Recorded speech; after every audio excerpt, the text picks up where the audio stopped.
Pada waktu itu, Raja Salomo menyuruh para tua-tua Israel dan semua kepala suku, yakni para pemimpin puak orang Israel, berkumpul di hadapannya di Yerusalem untuk mengangkut tabut perjanjian Tuhan dari kota Daud, yaitu Sion.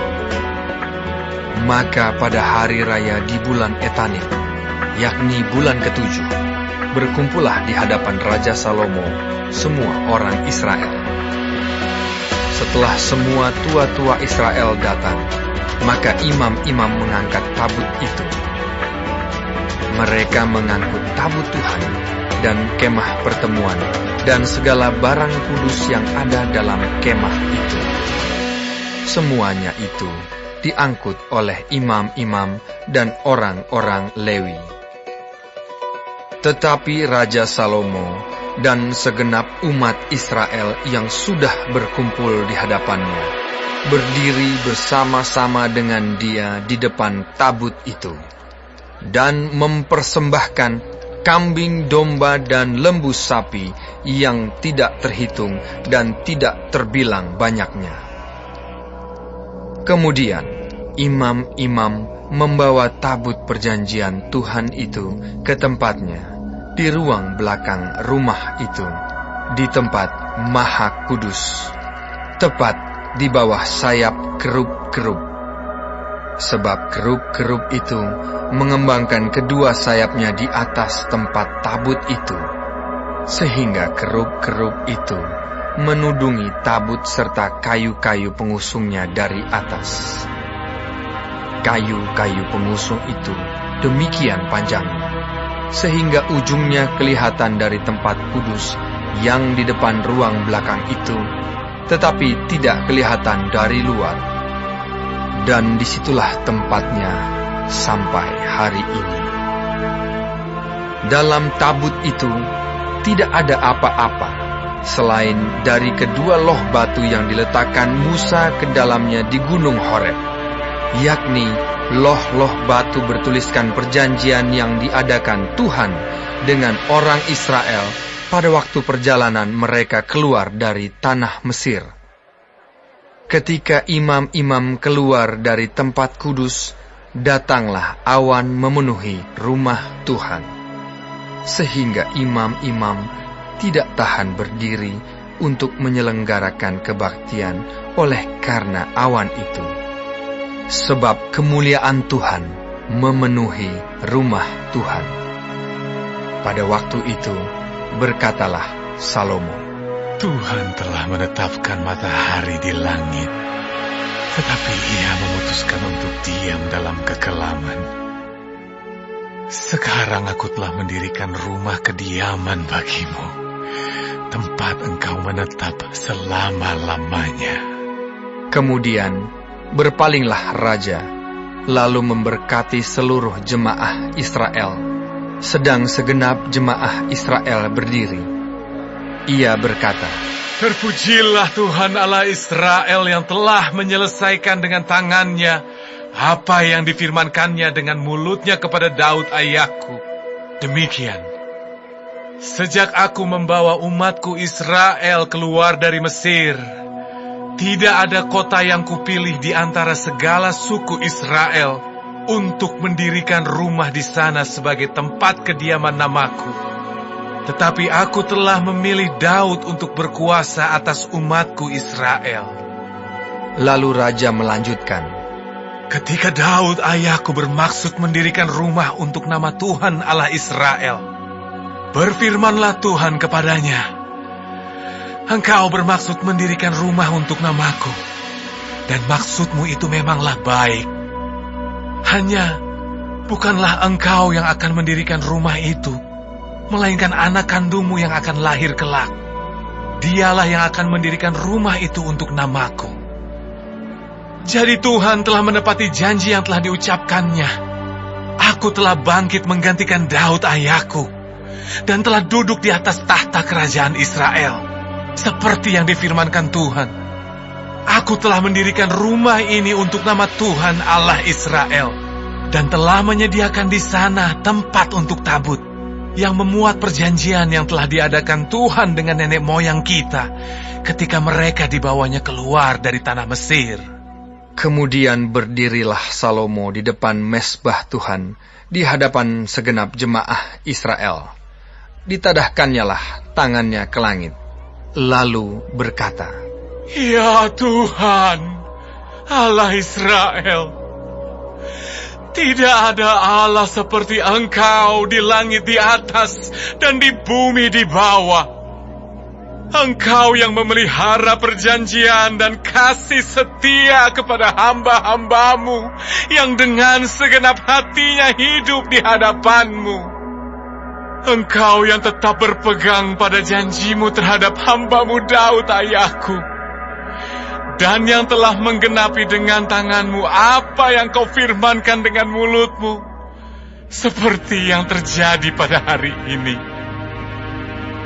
Maka sekarang ya Tuhan Allah Israel, peliharalah apa yang Kau janjikan kepada hamba-Mu Daud ayahku, dengan berkata, keturunanmu takkan terputus di hadapanku, dan tetap akan duduk di atas tahta kerajaan Israel, asal anak-anakmu tetap hidup di hadapanku sama seperti Engkau hidup di hadapanku.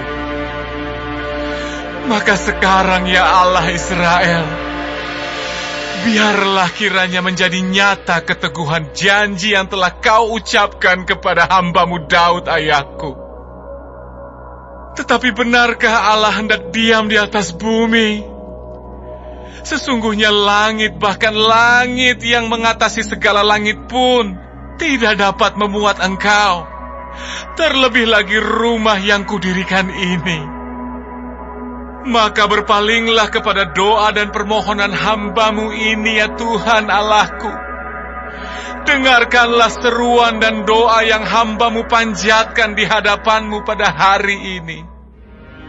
Kiranya mata-Mu terbuka terhadap rumah ini siang dan malam, terhadap tempat yang Kau katakan, namaku akan tinggal di sana.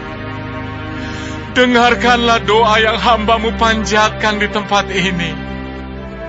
Dan dengarkanlah permohonan hamba-Mu dan umat-Mu Israel yang mereka panjatkan di tempat ini, bahwa Engkau juga yang mendengarnya di tempat kediaman-Mu di sorga. Dan apabila Engkau mendengarnya, maka Engkau akan mengampuni. Jika seseorang telah berdosa kepada temannya, lalu diwajibkan mengangkat sumpah dengan mengutuk dirinya, dan dia datang bersumpah ke depan mesbah-Mu di dalam rumah ini, maka Engkau pun kiranya mendengarkannya di sorga, dan bertindak serta mengadili hamba-hamba-Mu, yakni menyatakan bersalah orang yang bersalah dengan menanggungkan perbuatannya kepada orang itu sendiri, tetapi menyatakan benar orang yang benar, dengan memberi pembalasan kepadanya yang sesuai dengan kebenarannya. Apabila umat-Mu Israel terpukul kalah oleh musuhnya karena mereka berdosa kepadamu, kemudian mereka berbalik kepadamu dan mengakui nama-Mu, dan mereka berdoa dan memohon kepadamu di rumah ini, maka Engkau pun kiranya mendengarkannya di sorga, dan mengampuni dosa umat-Mu Israel, dan mengembalikan mereka ke tanah yang telah Kau berikan kepada nenek moyang mereka. Apabila langit tertutup sehingga tidak ada hujan, sebab mereka berdosa kepadamu, lalu mereka berdoa di tempat ini dan mengakui nama-Mu, dan mereka berbalik dari dosanya, sebab Engkau telah menindas mereka, maka Engkau pun kiranya mendengarkannya di sorga, dan mengampuni dosa hamba-hamba-Mu umat-Mu Israel, karena Engkaulah yang menunjukkan kepada mereka jalan yang baik yang harus mereka ikuti, dan Engkau kiranya memberikan hujan kepada tanah-Mu yang telah Kau berikan kepada umat-Mu menjadi milik pusaka. Apabila di negeri ini ada kelaparan, apabila ada penyakit sampar, hama, dan penyakit gandum, belalang, atau belalang pelahap, apabila musuh menyesakkan mereka di salah satu kota mereka, apabila ada tulah atau penyakit apapun, lalu seseorang atau segenap umat-Mu Israel ini memanjatkan doa dan permohonan di rumah ini dengan menadahkan tangannya, karena mereka masing-masing mengenal apa yang merisaukan hatinya sendiri, maka Engkau pun kiranya mendengarkannya di sorga, tempat kediaman-Mu yang tetap, dan Engkau kiranya mengampuni, bertindak, dan membalaskan kepada setiap orang sesuai dengan segala kelakuannya. Karena Engkau mengenal hatinya, sebab Engkau sajalah yang mengenal hati semua anak manusia, supaya mereka takut akan Engkau selama mereka hidup di atas tanah yang telah Kau berikan kepada nenek moyang kami. Juga apabila seorang asing yang tidak termasuk umat-Mu Israel datang dari negeri jauh oleh karena nama-Mu, sebab orang akan mendengar tentang nama-Mu yang besar dan tentang tangan-Mu yang kuat dan lengan-Mu yang teracung, dan ia datang berdoa di rumah ini, maka Engkau pun kiranya mendengarkannya di sorga, tempat kediaman-Mu yang tetap, dan Engkau kiranya bertindak sesuai dengan segala yang diserukan kepadamu oleh orang asing itu, supaya segala bangsa di bumi mengenal nama-Mu, sehingga mereka takut akan Engkau, sama seperti umat-Mu Israel, dan sehingga mereka tahu bahwa nama-Mu telah diserukan atas rumah yang telah Kudirikan ini. Apabila umat-Mu keluar untuk berperang melawan musuhnya, ke arah manapun Engkau menyuruh mereka, dan apabila mereka berdoa kepada Tuhan dengan berkiblat ke kota yang telah Kau pilih, dan ke rumah yang telah Kudirikan bagi nama-Mu, maka Engkau kiranya mendengarkan di sorga doa dan permohonan mereka, dan Engkau kiranya memberikan keadilan kepada mereka. Apabila mereka berdosa kepadamu, karena tidak ada manusia yang tidak berdosa, dan Engkau murka kepada mereka, dan menyerahkan mereka kepada musuh, sehingga mereka diangkut tertawan ke negeri musuh yang jauh atau yang dekat. Dan apabila mereka sadar kembali dalam hatinya di negeri tempat mereka tertawan, dan mereka berbalik dan memohon kepadamu di negeri orang-orang yang mengangkut mereka tertawan, dengan berkata, "Kami telah berdosa, bersalah, dan berbuat fasik." Apabila mereka berbalik kepadamu dengan segenap hatinya dan dengan segenap jiwanya di negeri musuh yang mengangkut mereka tertawan, dan apabila mereka berdoa kepadamu dengan berkiblat ke negeri mereka yang telah Kau berikan kepada nenek moyang mereka, ke kota yang telah Kau pilih, dan ke rumah yang telah Kudirikan bagi nama-Mu, maka Engkau kiranya mendengarkan di sorga, tempat kediaman-Mu yang tetap, kepada doa dan permohonan mereka, dan Engkau kiranya memberikan keadilan kepada mereka. Engkau kiranya mengampuni umat-Mu yang telah berdosa kepadamu, mengampuni segala pelanggaran yang dilakukan mereka kepadamu, dan kiranya Engkau membuat mereka menjadi kesayangan orang-orang yang mengangkut mereka tertawan, sehingga orang-orang itu menyayangi mereka, sebab mereka itu umat-Mu dan milik kepunyaan-Mu yang telah Kau bawa keluar dari Mesir, dari tengah-tengah dapur peleburan besi. Hendaklah mata-Mu terbuka terhadap permohonan hamba-Mu dan terhadap permohonan umat-Mu Israel, dan hendaklah Engkau mendengarkan mereka seberapa kali mereka berseru kepadamu. Sebab Engkaulah yang memisahkan mereka bagimu menjadi milik kepunyaan-Mu dari antara segala bangsa di bumi, seperti yang telah kau firmankan dengan perantaraan Musa hamba-Mu, pada waktu Engkau membawa nenek moyang kami keluar dari Mesir.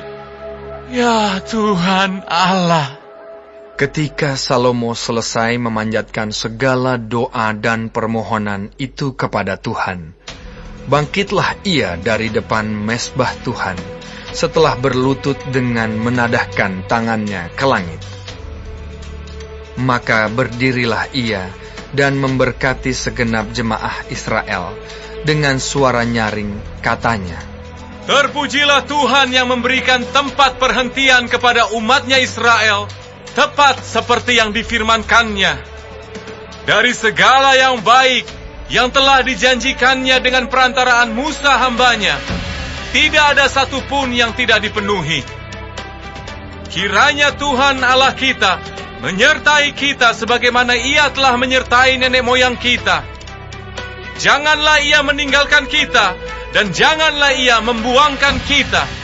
Tetapi hendaklah dicondongkannya hati kita kepadanya, untuk hidup menurut segala jalan yang ditunjukkannya, dan untuk tetap mengikuti segala perintahnya, dan ketetapannya, dan peraturannya, yang telah diperintahkannya kepada nenek moyang kita. Hendaklah perkataan yang telah kupohonkan tadi di hadapan Tuhan, dekat pada Tuhan Allah kita, siang dan malam, supaya Ia memberikan keadilan kepada hambanya dan kepada umatnya Israel menurut yang perlu pada setiap hari, supaya segala bangsa di bumi tahu bahwa Tuhanlah Allah dan tidak ada yang lain.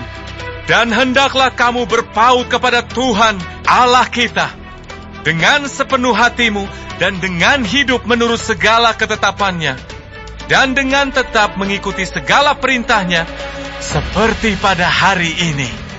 Lalu raja bersama-sama segenap Israel mempersembahkan korban sembelihan di hadapan Tuhan. Sebagai korban keselamatannya kepada Tuhan, Salomo mempersembahkan 22.000 ekor lembu sapi dan 120.000 ekor kambing domba. Demikianlah raja dan segenap Israel mentahbiskan rumah Tuhan itu. Pada hari itu juga, raja menguduskan pertengahan pelataran yang di depan rumah Tuhan, sebab disitulah ia mempersembahkan korban bakaran, korban sajian, dan segala lemak korban keselamatan. Sebab mezbah tembaga yang di hadapan Tuhan itu terlalu kecil untuk memuat korban bakaran dan korban sajian dan segala lemak korban keselamatan itu. Lalu Salomo mengadakan perayaan pada waktu itu juga di hadapan Tuhan Allah kita selama 7 hari, bersama-sama dengan seluruh Israel, suatu jemaah yang besar, dari jalan masuk ke Hamat sampai sungai Mesir. Pada hari yang ke-8, disuruhnya bangsa itu pergi.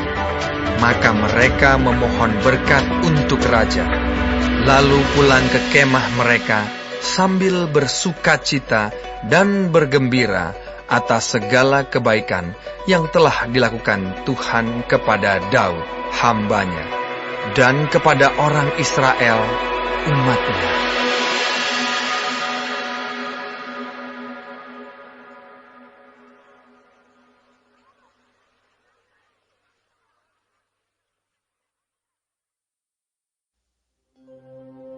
Mazmur, nyanyian untuk pentahbisan bait suci, dari Daud. Aku akan memuji Engkau, ya Tuhan, sebab Engkau telah menarik aku ke atas, dan tidak memberi musuh-musuhku bersuka cita atas aku. Tuhan Allahku, kepadamu aku berteriak minta tolong, dan Engkau telah menyembuhkan aku. Tuhan, Engkau mengangkat aku dari dunia orang mati. Engkau menghidupkan aku di antara mereka yang turun ke liang kubur. Nyanyikanlah mazmur bagi Tuhan, hai orang-orang yang dikasihinya. Dan persembahkanlah syukur kepada namanya yang kudus. Sebab sesaat saja ia murka, tetapi seumur hidup ia murah hati. Sepanjang malam ada tangisan, menjelang pagi terdengar sorak-sorai. Dalam kesenanganku aku berkata, aku takkan goyah untuk selama-lamanya. Tuhan, oleh karena Engkau berkenan, Engkau telah menempatkan aku di atas gunung yang kokoh. Ketika Engkau menyembunyikan wajah-Mu, aku terkejut. Kepadamu, ya Tuhan, aku berseru, dan kepada Tuhanku aku memohon. Apakah untungnya kalau darahku tertumpah, kalau aku turun ke dalam lubang kubur? Dapatkah debu bersyukur kepadamu dan memberitakan kesetiaan-Mu? Dengarlah Tuhan, dan kasihanilah aku, Tuhan. Jadilah penolongku. Aku yang meratap telah Kau ubah menjadi orang yang menari-nari. Kain kabungku telah Kau buka, pinggangku Kau ikat dengan sukacita. Supaya jiwaku menyanyikan mazmur bagi-Mu, dan jangan berdiam diri. Tuhan, Allahku, untuk selama-lamanya aku mau menyanyikan syukur bagi-Mu.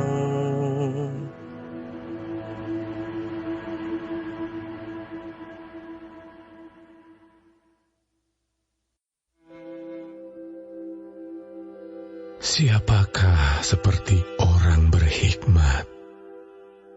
Dan siapakah yang mengetahui keterangan setiap perkara? Hikmat manusia menjadikan wajahnya bercahaya, dan berubahlah kekerasan wajahnya. Patuhilah perintah raja demi sumpahmu kepada Allah. Janganlah tergesa-gesa pergi dari hadapannya. Janganlah bertahan dalam perkara yang jahat, karena ia berbuat apa yang dikehendakinya. Karena titah raja berkuasa, siapakah yang akan mengatakan kepadanya, apakah yang Baginda buat? Siapa yang mematuhi perintah tidak akan mengalami perkara yang mencelakakan. Dan hati orang berhikmat mengetahui waktu pengadilan, karena untuk segala sesuatu ada waktu pengadilan, dan kejahatan manusia menekan dirinya. Sesungguhnya ia tak mengetahui apa yang akan terjadi. Karena siapakah yang akan mengatakan kepadanya bagaimana itu akan terjadi? Tiada seorang pun berkuasa menahan angin, dan tiada seorang pun berkuasa atas hari kematian.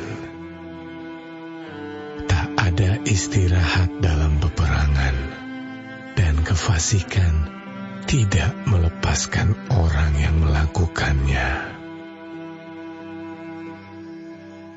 Semua ini telah kulihat, dan aku memberi perhatian kepada segala perbuatan yang dilakukan di bawah matahari, ketika orang yang satu menguasai orang yang lain hingga ia celaka. Aku melihat juga orang-orang fasik yang akan dikuburkan boleh masuk, sedangkan orang yang berlaku benar harus pergi dari tempat yang kudus dan dilupakan dalam kota.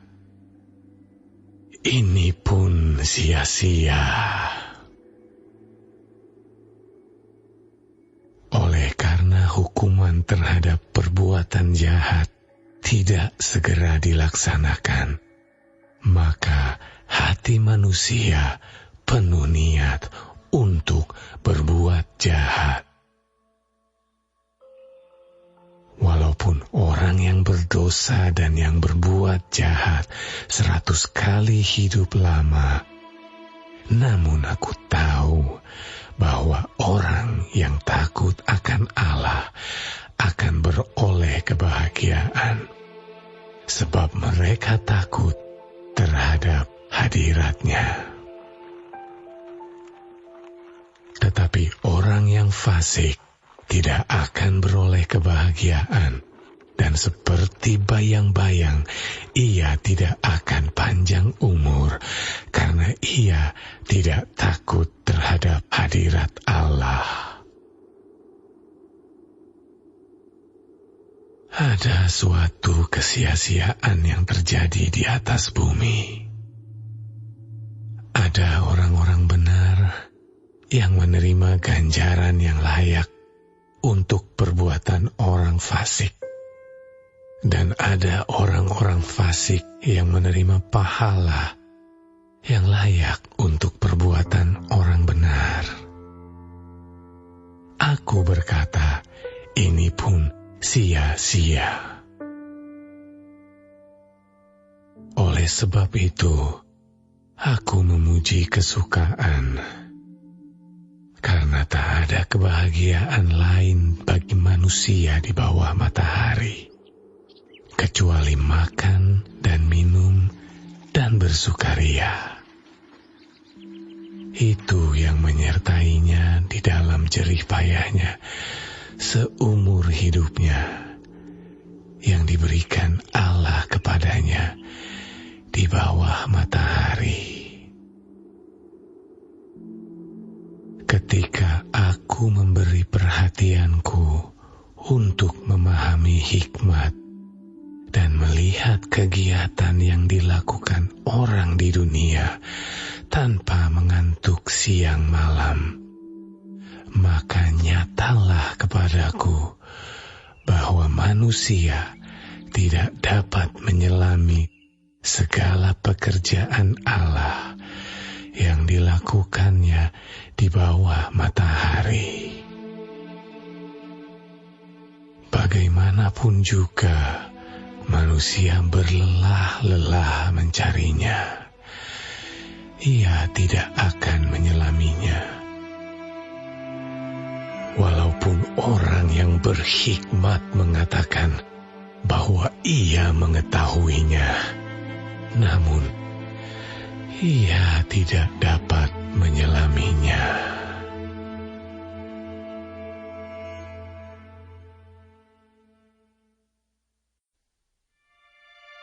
Setelah Yesus selesai dengan pengajarannya itu, berangkatlah ia dari Galilea dan tiba di daerah Yudea yang di seberang sungai Yordan. Orang banyak berbondong-bondong mengikuti dia, dan ia pun menyembuhkan mereka di sana. Maka datanglah orang-orang Farisi kepadanya untuk mencobai dia. Mereka bertanya, apakah diperbolehkan orang menceraikan istrinya dengan alasan apa saja? Jawab Yesus, tidakkah kamu baca bahwa Ia yang menciptakan manusia sejak semula menjadikan mereka laki-laki dan perempuan? Dan firman-Nya, sebab itu laki-laki akan meninggalkan ayah dan ibunya dan bersatu dengan istrinya, sehingga keduanya itu menjadi satu daging. Demikianlah mereka bukan lagi dua, melainkan satu. Karena itu, apa yang telah dipersatukan Allah tidak boleh diceraikan manusia. Kata mereka kepadanya, jika demikian, apakah sebabnya Musa memerintahkan untuk memberikan surat cerai jika orang menceraikan istrinya? Kata Yesus kepada mereka, Karena ketegaran hatimu, Musa mengizinkan kamu menceraikan istrimu. Tetapi sejak semula, tidaklah demikian. Tetapi aku berkata kepadamu, barang siapa menceraikan istrinya, kecuali karena zina, lalu kawin dengan perempuan lain, ia berbuat zina. Murid-murid itu berkata kepadanya, Jika demikian halnya hubungan antara suami dan istri, lebih baik jangan kawin. akan tetapi ia berkata kepada mereka, Tidak semua orang dapat mengerti perkataan itu. Hanya mereka yang dikaruniai saja. Ada orang yang tidak dapat kawin karena ia memang lahir demikian dari rahim ibunya. Dan ada orang yang dijadikan demikian oleh orang lain. Dan ada orang yang membuat dirinya demikian karena kemauannya sendiri oleh karena kerajaan surga. Siapa yang dapat mengerti, hendaklah ia mengerti. Lalu orang membawa anak-anak kecil kepada Yesus supaya ia meletakkan tangannya atas mereka dan mendoakan mereka. Akan tetapi murid-muridnya memarahi orang-orang itu. Tetapi Yesus berkata, Biarkanlah anak-anak itu. Janganlah menghalang-halangi mereka datang kepadaku. Sebab orang-orang yang seperti itulah yang empunya kerajaan surga. Lalu ia meletakkan tangannya atas mereka, dan kemudian ia berangkat dari situ. Ada seorang datang kepada Yesus dan berkata, Guru, perbuatan baik apakah yang harus kuperbuat untuk memperoleh hidup yang kekal? Jawab Yesus, Apakah sebabnya engkau bertanya kepadaku tentang apa yang baik? Hanya satu yang baik. Tetapi jikalau engkau ingin masuk ke dalam hidup, turutilah segala perintah Allah. kata orang itu kepadanya. Perintah yang mana? Kata Yesus, Jangan membunuh, jangan berzina, jangan mencuri, jangan mengucapkan saksi dusta. Hormatilah ayahmu dan ibumu, dan kasihilah sesamamu manusia seperti dirimu sendiri. kata orang muda itu kepadanya. Semuanya itu telah kuturuti. Apalagi yang masih kurang? Kata Yesus kepadanya, Jikalau engkau hendak sempurna, pergilah, jualah segala milikmu, dan berikanlah itu kepada orang-orang miskin. Maka engkau akan beroleh harta di surga. Kemudian datanglah kemari, dan ikutlah aku. Ketika orang muda itu mendengar perkataan itu, pergilah ia dengan sedih, sebab banyak hartanya. Yesus berkata kepada murid-muridnya, Aku berkata kepadamu, sesungguhnya sukar sekali bagi seorang kaya untuk masuk ke dalam kerajaan surga.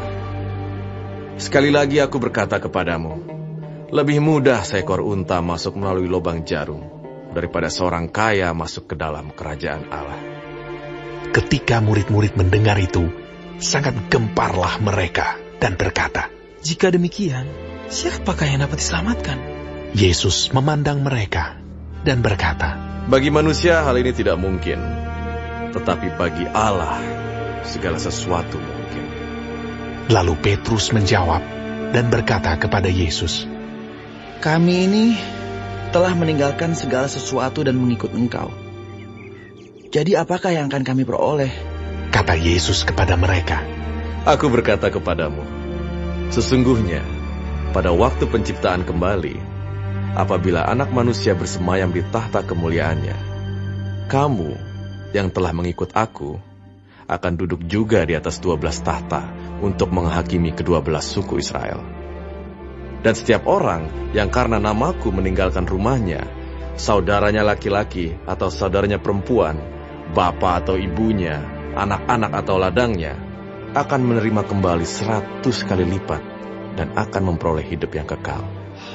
Tetapi banyak orang yang terdahulu akan menjadi yang terakhir, dan yang terakhir akan menjadi yang terdahulu.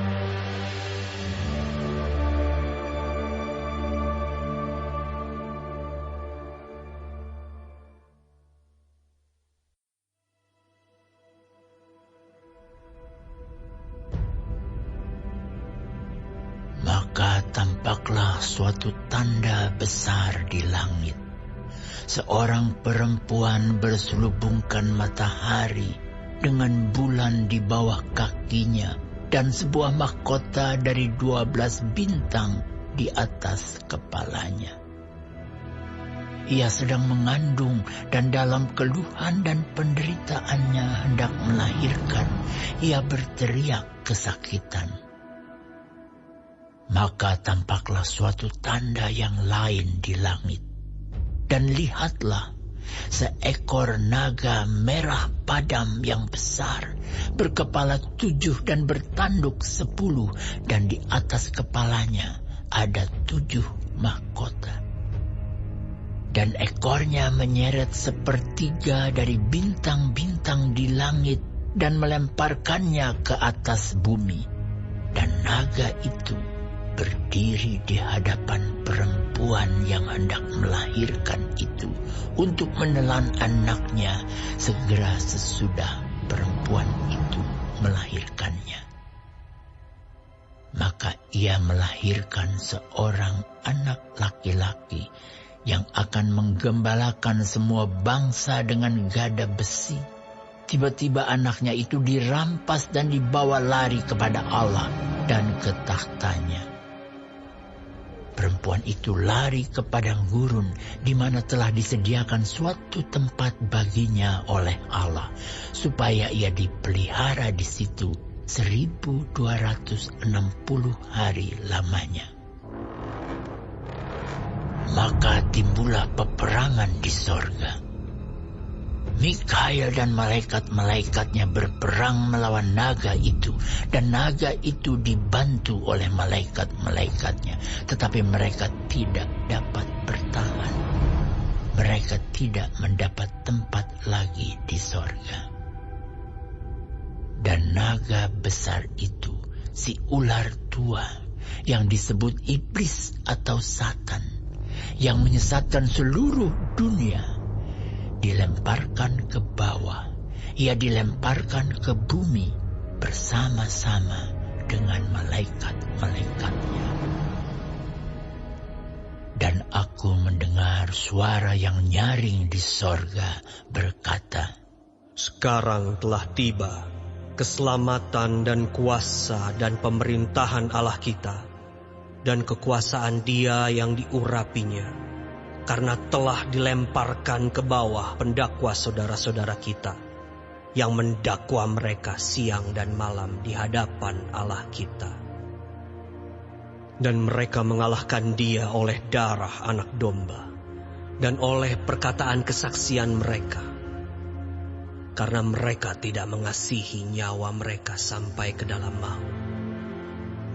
Karena itu bersukacitalah, hai sorga, hai kamu sekalian yang diam di dalamnya. Celakalah kamu, hai bumi dan laut, karena iblis telah turun kepadamu dalam geramnya yang dahsyat, karena ia tahu bahwa waktunya sudah singkat." Dan ketika naga itu sadar bahwa ia telah dilemparkan di atas bumi, ia memburu perempuan yang melahirkan anak laki-laki itu. Kepada perempuan itu diberikan kedua sayap dari burung nasar yang besar, supaya ia terbang ke tempatnya di padang gurun, di mana ia dipelihara jauh dari tempat ular itu, selama 1 masa dan 2 masa dan setengah masa. Lalu ular itu menyemburkan dari mulutnya air sebesar sungai ke arah perempuan itu, supaya ia dihanyutkan sungai itu. Tetapi bumi datang menolong perempuan itu. Ia membuka mulutnya dan menelan sungai yang disemburkan naga itu dari mulutnya. Maka marahlah naga itu kepada perempuan itu, lalu pergi memerangi keturunannya yang lain, yang menuruti hukum-hukum Allah dan memiliki kesaksian Yesus. Dan ia tinggal berdiri di